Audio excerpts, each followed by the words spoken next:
Hello and good morning to all. Welcome to your computer class. It is the third part of your third chapter, Cyber Ethics, Crimes and Safety. And today in this video we have to discuss about the unethical practices. Well, in the previous class we have discussed about some unethical practices, in which we have discussed about some practices like hacking, cracking, phishing, and some other terms like cyberbullying or cyber harassment. But today we have to discuss about the remaining practices, and then in our next class we have to discuss a new topic. So, as I have told you earlier, that in this chapter we have to focus on four major topics, that is ethics, unethical practices, safety measures and digital footprints. So, today in this class or in this video we have to finish this topic, and then in our next class we can work on this safety measures. Well, first we have to discuss this term unethical practices. Well, in general, any kind of online activity which can hurt anyone, which can harm anyone, or which includes the hacking or stealing of data which belongs to any other individual, these all activities are termed as unethical practices. Sometimes these practices are intentional and sometimes these are not intentional. It means कभी कभी हम लोग इसको गलती से कर लेते हैं इन क्राइम्स को, और कभी कभी हम लोग अपनी एक इंटेंशन होती है रॉन्ग इस काम को करने के पीछे और हम लोग इस क्राइम को कमिट करते हैं. तो हम लोग इस चैप्टर में बेसिकली इन सारे टॉपिक्स को डिस्कस कर रहे हैं. वेल, आई होप कि सब लोगों ने प्रीवियस वीडियो देखा होगा जहाँ पे हम लोगों ने कुछ टर्म्स को डिस्कस करा था. अगर नहीं देखा है तो please go and revise that video once, because अगर उसको रिवाइज नहीं करोगे तो हो सकता है थोड़ी सी कंफ्यूजन क्रिएट हो सकती है. So in our previous class we have discussed about these four terms, that is plagiarism, cyberbullying, hacker cracker and phishing, और आज हम लोग डिस्कस करेंगे इन रिमेनिंग फोर टर्म्स को. Well, our first term is spamming. अब इस टर्म स्पैमिंग का मतलब क्या होता है भाई? स्पैमिंग का सिंपल सा मतलब है स्पैम सेंड करना, और स्पैम का एक दूसरा मतलब होता है जंक, जो हमारे किसी काम का नहीं होता है. ठीक है, और यहाँ पर एक बड़ा ही फेमस अटैक, पॉपुलर अटैक है जो हम लोग कहते हैं मेल बॉम्बिंग अटैक. ठीक है, हैकिंग की लैंग्वेज उस अटैक को हम लोग कहते हैं मेल बॉम्बिंग अटैक. अब ये मेल बॉम्बिंग अटैक या स्पैमिंग क्या होती है भाई? हम लोगों ने नोटिस करा है जब भी हम लोग अपना जीमेल लॉगिन करते हैं वहाँ पे डेली बहुत सारे मेल्स आते हैं. ठीक है, उनमें से ऐसे कुछ ही मेल्स होते हैं जिनके लिए हम लोगों ने कभी सब्सक्राइब करा होता है, बाकी वहाँ पे बहुत सारे अननेसेसरी मेल्स अवेलेबल होते हैं. फाइन, कभी कभी वहाँ पे कुछ लॉटरी के लिए कुछ ऑफर्स बताए जा रहे होते हैं, कोई और वेबसाइट की एडवर्टीजमेंट होती है, किसी प्रोडक्ट की एडवर्टीजमेंट होती है, किसी कंपनी का सर्वे होता है. ऐसे बहुत सारे मेल्स हम लोगों को डे टू डे आते रहते हैं, और ये सारे के सारे मेल्स हम लोगों ने सब्सक्राइब नहीं करे होते हैं, और इन्हीं मेल्स को हम लोग कहते हैं जंक या फिर स्पैम. फाइन, अभी जितने भी अनवांटेड ईमेल्स हम लोगों के पास आते हैं, all these mails are termed as spams और जंक मेल्स. इनको हम लोग स्पैम या जंक मेल भी कहते हैं. Fine, now spam is a practice of sending unwanted emails और messages to a large number of people who otherwise do not want to receive these messages. Fine, ये spams क्या होते हैं भाई? ये वो बहुत सारे मैसेजेस हैं जो बहुत सारे लोगों को भेजे जा रहे हैं, उन लोगों को भेजे जाते हैं जिन लोगों ने कभी भी इसके लिए रिक्वेस्ट नहीं करी होती है. The most common form of spam is unwanted electronic junk mails in which a single message is sent to multiple individual users using their direct mail addresses. इसमें क्या होता है भाई? एक ही सिंगल मेल बहुत सारे लोगों को सेंड करा जाता है. फॉर एग्जाम्पल भाई, तुम्हारे पास एक मेल आएगा कि कोई XYZ वेबसाइट है जिसमें कोई ऑफर चल रहा है या कोई सेल चल रही है. अब वही सेम मेल तुम्हारे 1000 या उससे ऊपर फ्रेंड्स के पास या रिलेटिव्स के पास या बहुत सारे लोगों के पास भी कभी ना कभी ज़रूर गया होगा. फाइन, जनरली ये मेल्स एडवर्टीजमेंट पर्पस के लिए होते हैं, लेकिन कभी कभी इनका यूज हैकिंग या डेटा को चुराने के लिए भी करा जाता है. In these mails services and products are promoted. जैसा कि मैंने बताया था भाई कि जनरली ये मेल एडवर्टीजमेंट के लिए होते हैं, यानी कि इसमें हम लोग अपने प्रोडक्ट्स को प्रमोट कर रहे होते हैं, उनकी एडवर्टीजमेंट कर रहे होते हैं. बट ये मोस्टली अनोइंग होते हैं, मतलब ये बहुत डिस्टर्बिंग होते हैं. फॉर एग्जाम्पल, मैंने तुमको मेल में एक नोट्स की PDF सेंड करी थी, and now you have to find that mail in your mailbox. अब क्या होगा भाई? जैसे तुम जीमेल ओपन करते हो, तुम वहाँ पे चेक करते हो कि तुम्हारे पास दिन में डेली 20-15-20 मेल्स आते हैं जो कि जंक मेल्स होते हैं. और अब क्या होगा भाई? तुमको उस मेल वाली PDF को ढूंढने के लिए बहुत टाइम लग जाएगा. हो सकता है तुमको बहुत सारे मेल्स को स्क्रॉल करना पड़े और फिर जाके तुम्हें वो मेल मिले.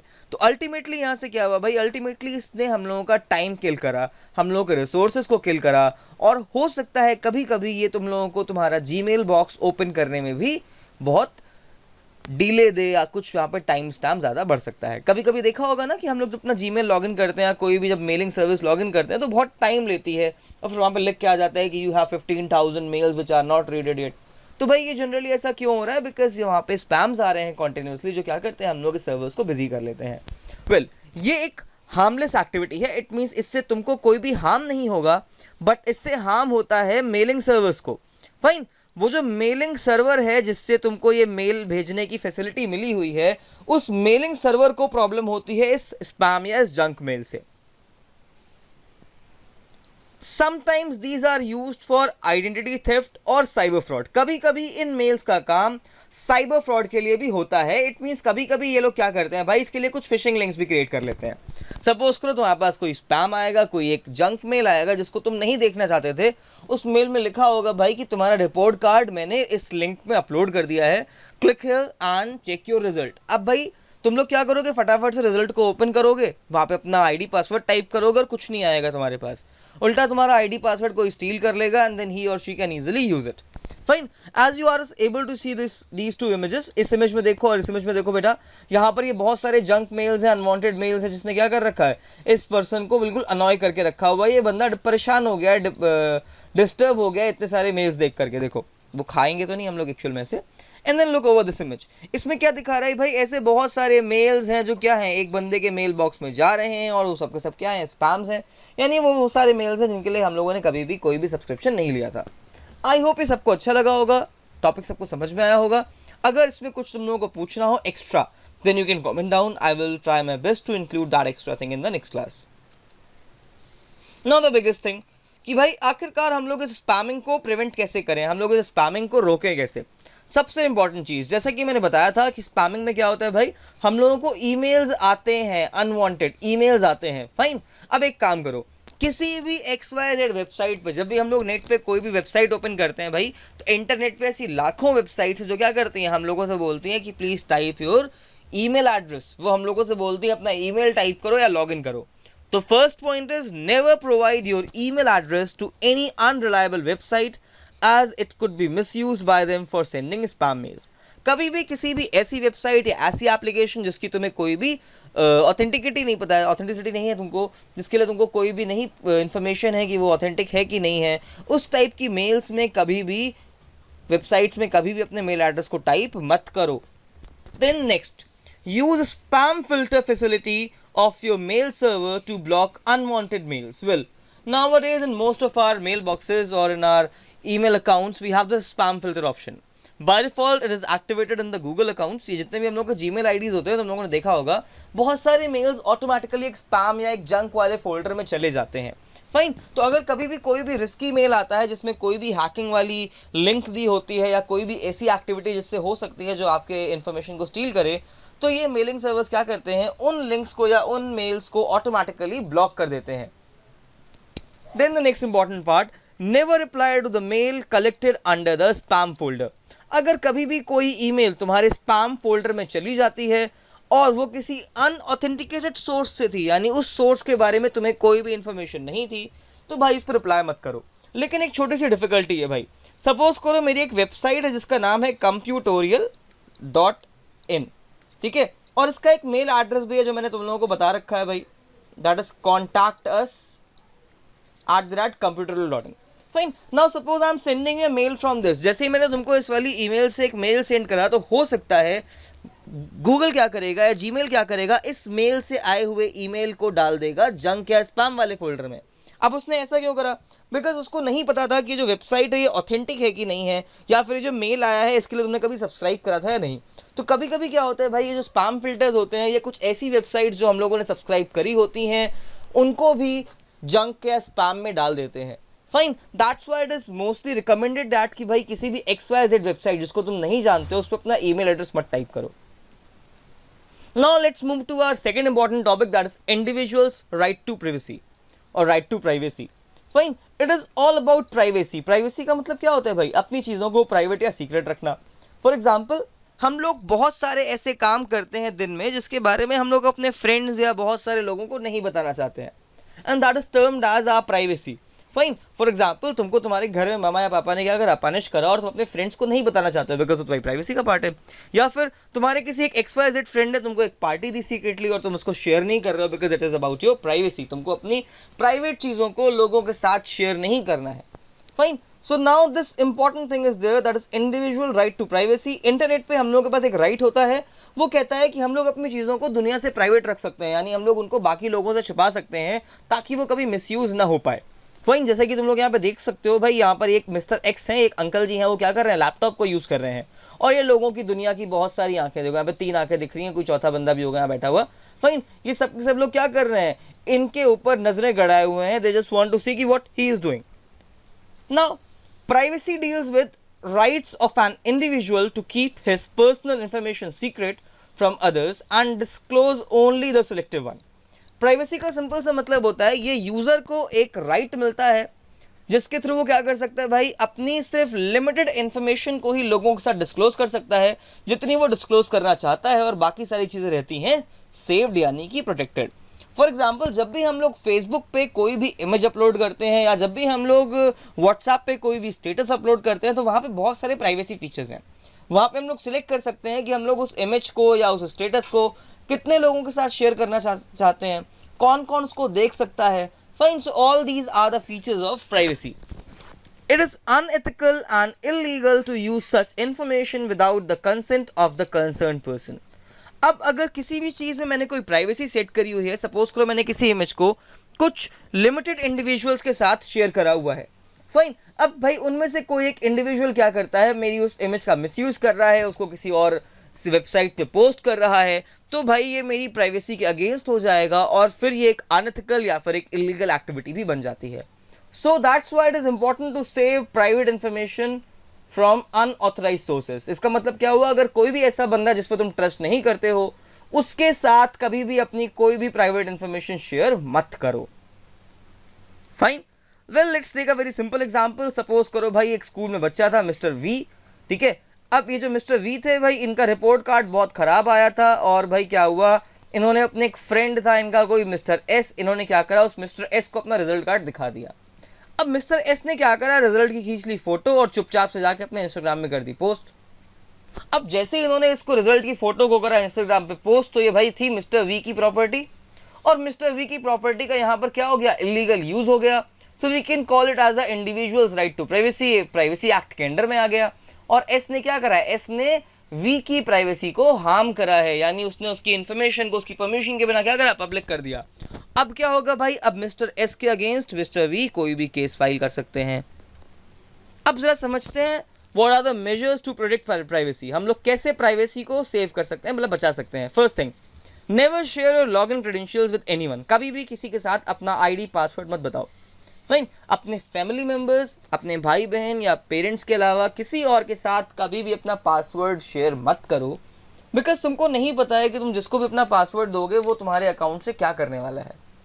Then next, disable the cookies in your browser to safeguard leakage of the information. Well, in all our browsers we have a feature of cookies. अब तुम लोग सोचोगे कुकीज क्या होती हैं भाई, तो ये जो कुकीज होती हैं कंप्यूटर वाली, इनका आइकन कुछ ऐसा होता है, ठीक है, ये कुछ इस तरह से बनी होती हैं, ठीक है, दिखने में खाने वाली चॉकलेट कुकीज जैसी होती हैं, लेकिन ये खाने वाली कुकीज़ नहीं होती। अभी कुकीज़ क्या होती है भाई, इसका आइकन तो यही होता है, लेकिन उस कुकीज़ का एक छोटा सा काम होता है। ये कुकी एक टाइप की फाइल होती है हम लोग के वेब ब्राउज़र में। जब भी हम लोग किसी भी वेबसाइट पर लॉगिन करते हैं, तो वहाँ पे हम लोग टाइप करते हैं अपना आईडी और पासवर्ड। फाइन, तो जैसे ही आईडी पासवर्ड ऑथेंटिकेट हो जाता है, यानी चेक हो जाता है, तो वेबसाइट क्या करती है, बदले में एक यूज़र आईडी रिटर्न करती है और एक सेशन क्रिएट कर देती है। अब यूज़र का आईडी, पासवर्ड, यूज़र आईडी और सेशन सब कुछ जाके स्टोर हो जाता है एक फाइल के अंदर, और उस फाइल का नाम है कुकी। फाइन, इससे बेनिफिट क्या हुआ कि जब मैं नेक्स्ट टाइम अपने ब्राउजर में उस वेबसाइट को विजिट करूंगा, तो तुम लोगों ने देखा होगा कि कभी कभी हम लोगों को लॉगिन नहीं करना पड़ता है और ऑटोमेटिकली हम लोगों का अकाउंट लॉग्ड इन रहता है। तो that is the feature of cookie.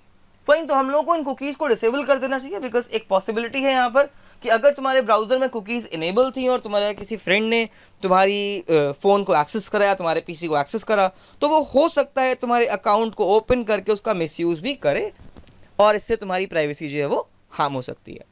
Now let's read our next point, that is never keep sensitive information unprotected in your system, rather delete it if it is no more needed.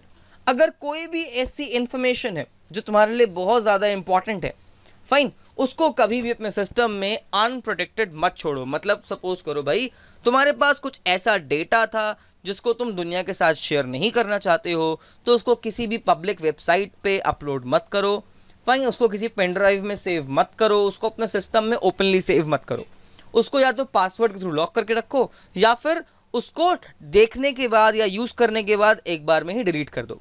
For example, कभी कभी भाई क्या होता है, हम लोगों के पास कुछ सेंसिटिव मेल्स आते हैं बैंक से। बैंक हम लोगों को ईमेल में एक आईडी पासवर्ड सेंड करता है हम लोग की नेट बैंकिंग का, और हम लोग क्या करते हैं भाई, उस मेल को अपने मेल बॉक्स में पड़ा रहने देते हैं। और ये जो हम लोग का मेल बॉक्स होता है ना, ये हम लोग के फ़ोन में 24 घंटा चालू होता है। मतलब अगर तुम किसी का भी फ़ोन उठाओगे अपने फ्रेंड का, और अगर तुम वहाँ पर जाके जीमेल लॉगिन करोगे तो तुम वहाँ से इजीली उसके सारे मेल्स पढ़ सकते हो। फाइन, अब क्या हुआ भाई, गलती से तुम उस बैंक वाले ईमेल को डिलीट करना भूल गए थे। अब इसमें प्रॉब्लम क्या होगी, जैसे ही तुम्हारे फ्रेंड ने तुम्हारा फ़ोन उठाया, उसने ओपन करा, उसको तुम्हारे बैंक का नेट बैंकिंग आईडी पासवर्ड पता चल गया। Now what he can do, he can access your account, और इट्स अ पॉसिबिलिटी कि वो तुम्हारी नेट बैंकिंग की पासवर्ड का मिसयूज कर सकता है, तुम्हारे अकाउंट से मनी को स्टील कर सकता है। Fine, so that's why it is important enough to delete such all mails. इस तरीके के सारे मेल्स को डिलीट कर दो एक बार पढ़ने के बाद, इंफॉर्मेशन को स्टोर करने के बाद। Now our next important term is software piracy. अब भाई ये जो पायरेसी है, ये एक बहुत बड़ी एक्टिविटी, ये बहुत बड़ा क्राइम है, हम लोग डेली करते हैं, तुम लोग भी करते हो, मैं भी कर रहा हूँ, बहुत सारे लोग करते हैं, हम लोगों को बस पता नहीं होता है। अब जरा समझते हैं पायरेसी का मतलब क्या होता है। अब तुम लोगों ने एक टर्म सुनी होगी, एक मूवी देखी होगी, पायरेट्स ऑफ कैरेबियन। फाइन, अब वो पायरेट्स क्या करते थे भाई, यहाँ पे पायरेट्स का मतलब होता था डाकू या लुटेरे। ये करते क्या थे भाई, लोगों की चीज़ों को चुरा लेते थे, ठीक है। उन लोगों की आंखों में कुछ ऐसी पट्टी लगी रहती थी, अगर तुम लोगों ने कैप्टन जैक स्पैरो का नाम सुना है तो, ठीक है, ऐसी पट्टी तुम लोगों ने देखी होगी वहाँ पे। तो वो करते क्या थे भाई, लोगों की चीज़ों को स्टील करते थे, मिसयूज़ करते थे, ठीक है, उनकी परमिशन के बिना उसको सेल आउट कर देते थे। तो पायरेसी भी इसी चीज़ से बिलोंग करती है भाई। पायरेसी का मतलब क्या हो गया, किसी पर्सन से परमिशन लिए बिना उसके डेटा को डुप्लीकेट करना, उसके सॉफ्टवेयर को डुप्लीकेट करना और उसको अपने मीन पर्पस में यूज़ करना। Well, software piracy refers to the unauthorized duplication and use of computer softwares. Software developers work hard to develop software programs. If those applications are pirated and stolen, the software developers will often be unable to generate the money required to continue supporting and expanding the software. बड़ी simple सी बात है भाई। Suppose करो भाई, एक कोई game है जो पेड गेम है, मैंने बात करी GTA की, ठीक है। अभी जो GTA वाइस सिटी है, बहुत पॉपुलर गेम है, सबने देखा होगा या खेला होगा अपने PC में, ठीक है। अब ये जो गेम है, ये पेड गेम है भाई, मतलब इसके लिए पैसे देने पड़ते हैं हम लोगों को कुछ, और तभी हम लोग इस गेम को खेल सकते हैं। लेकिन हम लोग क्या करते हैं कि हम लोग पैसे देते हैं, हम लोग नहीं देते हैं पैसे। हम लोग क्या करते हैं भाई, हम लोग नेट पे जाते हैं, XYZ वेबसाइट्स को ओपन करते हैं, वहाँ से इन गेम्स को डाउनलोड कर लेते हैं फ्री में और यूज़ करते हैं। अब ये जो हम लोग एक्टिविटी कर रहे हैं, ये एक तरीके की पायरेसी है। पायरेसी का मतलब क्या हुआ भाई, इस गेम कंपनी ने, GTA ने बड़ी मेहनत से गेम बनाया था, ठीक है। उनका एक गोल था कि अच्छा, अगर मैंने इस गेम को इतने लोगों को बेचा तो मुझे इतना इतना अमाउंट मिलेगा जिससे मैं एक नया गेम बनाऊंगा। लेकिन यहाँ पर हुआ क्या भाई, हम लोगों ने उस गेम को क्या करा, फ्री में यूज़ कर लिया बिना कंपनी को पैसे दिए। और जैसे ही हम लोगों ने ऐसा करा तो कंपनी का इकोनॉमिक लॉस हुआ, और जैसे ही कंपनी का इकोनॉमिक लॉस हुआ तो इससे क्या होगा भाई, हो सकता है in future they will stop their supports और न्यू सॉफ्टवेयर लॉन्चेस। मतलब हो सकता है कि फ्यूचर में वो लोग अपने नए प्रोग्राम्स को बंद कर दें, या हो सकता है वो लोग टाइमली अपडेट्स नहीं लाएंगे हमारे लिए। तो generally we do this sometimes intentionally, sometimes unintentionally. Now the biggest important thing that how you can prevent this act. अब इस चीज को हम लोग रोकते कैसे हैं। First, never download unauthorized copy of software from the internet. Always purchase license software.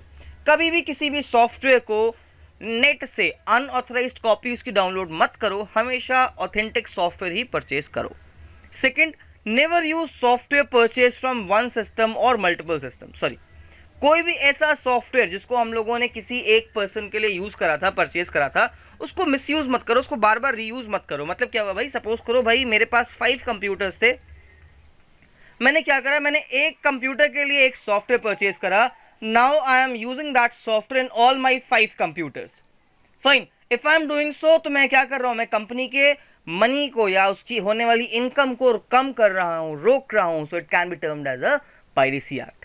Next, never use pirated CDs. कभी भी pirated CDs को, मार्केट में CDs मिलती हैं 150 रुपये में, 100 रुपये में, 150 रुपये में, जिसमें बहुत सारे पेड और महंगे महंगे गेम्स होते हैं। तो भाई कभी भी उन CDs को परचेज मत करो। Then next is intellectual right to property. Intellectual right to property क्या हो गया भाई, ऑनलाइन हम लोगों की बहुत सारी प्रॉपर्टीज भी होती हैं। फॉर एग्जांपल ये जो हम लोगों के सोशल अकाउंट्स होते हैं ना, यानी जो फेसबुक का अकाउंट हो गया, व्हाट्सएप का अकाउंट हो गया, इंस्टाग्राम का अकाउंट हो गया, फिर ये जो हम लोगों के बैंक अकाउंट्स होते हैं ऑनलाइन जिसमें हम लोग नेट बैंकिंग का यूज कर रहे होते हैं, ये सारी की सारी चीजें हम लोगों की प्रॉपर्टी है। मतलब ये हम लोगों की क्या है, एक असेट है, ये हम लोगों के लिए हमारी एक प्रॉपर्टी है जो कि अवेलेबल कहाँ पर है भाई, इंटरनेट या कंप्यूटर्स के ऊपर अवेलेबल है। So here is a term intellectual right to property, जो क्या करता है, हम लोगों की प्रॉपर्टीज को लीक होने से बचाता है। और इसके अंदर में 4 चीजें आती हैं, which are copyright, license, patent and trademark. Well, intellectual property right refers to the creation of individual's mind, like invention, artistic work और literacy work. अब intellectual property right में वो सारी चीज़ें आती हैं जिसके लिए लोगों ने मेहनत करके बनाया हुआ है। जैसे कि भाई मैंने कोई लोगो डिज़ाइन करा, मैंने कोई पेंटिंग बनाई, ठीक है। अब अगर इसको क्या करे, कोई कॉपी कर ले, कोई इसका मिसयूज़ कर ले, या कोई मेरी परमिशन के बिना उसको क्या करे, मार्केट में सेल करे, तो ये इन चीज़ों को मैं प्रोटेक्ट कर सकता हूँ इंटेलेक्चुअल प्रॉपर्टी राइट्स के अंडर में। इंटेलेक्चुअल प्रॉपर्टी राइट्स के अंडर में ये गवर्नमेंट ने बनाया हुआ एक रूल है, ये गवर्नमेंट का बनाया हुआ एक रूल है। इसमें क्या होता है, अगर कोई भी इंडिविजुअल मेरी किसी भी इंटेलेक्चुअल प्रॉपर्टी को, जिसको मैंने अपने दिमाग से बनाया था, जिसको मैंने बहुत मेहनत करके क्रिएट करा था, अगर कोई भी इंडिविजुअल उसका मिसयूज करता है या उसको मेरी परमिशन के बिना यूज करता है, तो यहाँ पे कुछ सर्टेन एक्ट्स हैं जिनके थ्रू हम लोग उसके ऊपर एक लीगल एक्शन ले सकते हैं। It can belong to an organization, like its products, formulations, logos or symbols, brand names or designs, etc. used for their businesses.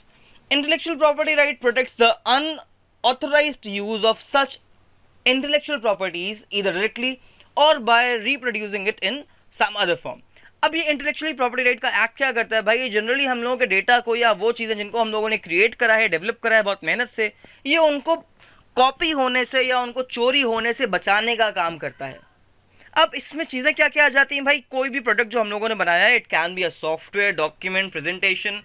For example अगर ये मेरा प्रेजेंटेशन का कोई लेआउट कॉपी करके इसको एज इट इज शो कर देगा, तो ये इंटेलेक्चुअल प्रॉपर्टी राइट्स के अंडर में आ जाएगा। और हो सकता है उस केस में यूट्यूब उसके बंदे की वीडियो को ब्लॉक भी कर दे। Fine, so these are the terms which are under this intellectual property rights. अब यहाँ पर कुछ एक्ट्स बने हुए हैं इंटेलेक्चुअल प्रॉपर्टी राइट में, कुछ मेजर्स हैं, यहाँ पे कुछ टर्म्स हम लोग यूज करते हैं। These are like copyright, patent, license and trademark. यहाँ पे 4 टर्म्स हैं, लेकिन हम लोग को सारे डिस्कस नहीं करने हैं, अभी हम लोग सिर्फ कुछ ही टर्म्स को डिस्कस करने वाले हैं। Our first term is copyright. पहला टर्म आता है कॉपीराइट। अब ये कॉपीराइट भाई क्या होता है, कॉपी का मतलब होता है कॉपीज क्रिएट करना, और राइट का मतलब हो गया, यहाँ पे कुछ रूल्स की बात कर रहे हैं भाई, तो कॉपीराइट का मतलब हो गया वो रूल्स जो क्या करेंगे, हमारे प्रोडक्ट को कॉपी होने से बचाएंगे। So we can use copyright to safeguard our creative work और artistic work. Fine, copyright protects the individuals from unauthorised creation of their work. अब अगर मैंने मान लो मैंने कोई वेबसाइट बनाई और उस वेबसाइट का डिजाइन बड़ा यूनिक था जो मार्केट में कभी किसी ने यूज नहीं करा था, तो मैंने क्या करा भाई, अपने डिजाइन की यूनिकनेस को मेंटेन करने के लिए मैं गवर्नमेंट के पास गया, मैंने वहां से कॉपीराइट का डॉक्यूमेंट बनवा लिया और मैंने आ करके उस डॉक्यूमेंट को अपनी वेबसाइट के साथ में अटैच कर दिया। अब इससे बेनिफिट क्या हुआ भाई, अगर कोई भी इंडिविजुअल मेरी वेबसाइट के डिजाइन को कॉपी करता है तो मैं उसके ऊपर एक लीगल एक्शन इजीली ले सकता हूं। Then next is industrial properties. Industrial property act safeguards the industrial formulations, designs, commercial names etcetera by providing exclusive rights. अब कुछ ऐसी चीजें होती हैं जो किसी इंडस्ट्री या किसी ऑर्गेनाइजेशन का पार्ट होती है, उनको सेव करने के लिए कुछ यहाँ पर इंडस्ट्रियल एक्ट होते हैं, जिसमें से पहला टर्म आता है पेटेंट। पेटेंट का मतलब भाई क्या हुआ, सपोज करो भाई एक कंपनी थी, let's say we have a company called Tata. Fine, Tata ने क्या करा, टाटा ने एक कार का डिजाइन बनाया, ठीक है, और ये एक बहुत सक्सेसफुल डिजाइन था। और एक कोई दूसरी कंपनी थी, लेट्स से सुजुकी, जो सुजुकी क्या करना चाहती थी, सुजुकी को वो सेम डिजाइन यूज करना था।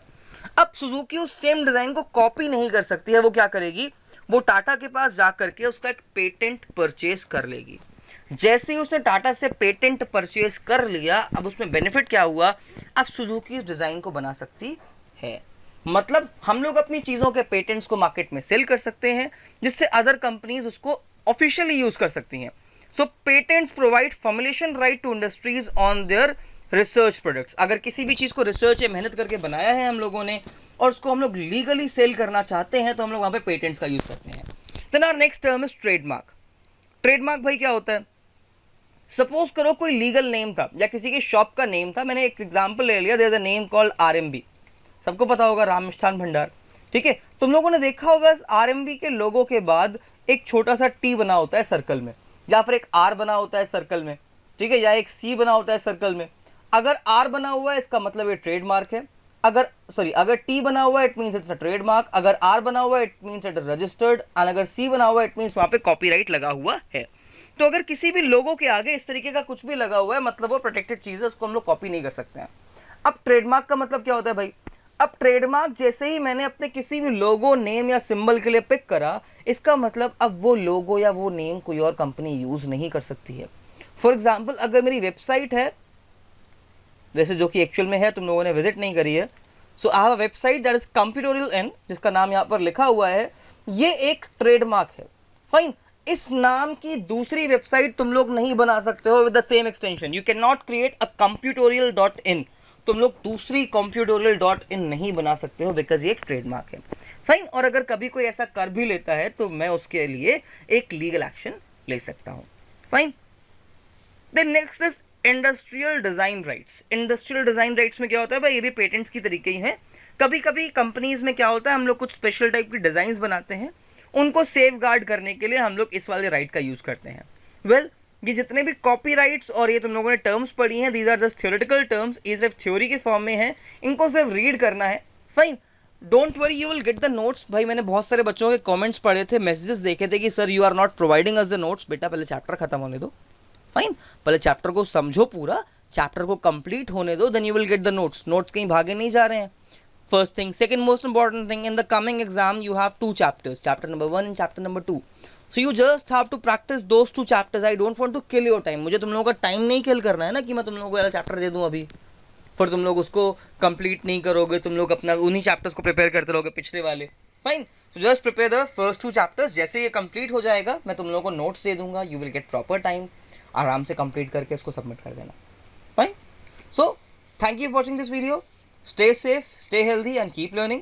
Well, class 7 you will get your playlist of class 7 over this side. यहाँ पर तुम लोगों को class 7 की playlist मिल जाएगी, उस प्लेलिस्ट में जाओ और चैप्टर 1 एंड चैप्टर 2 के सारे वीडियोस को एक बार देखो और रिवाइज करो।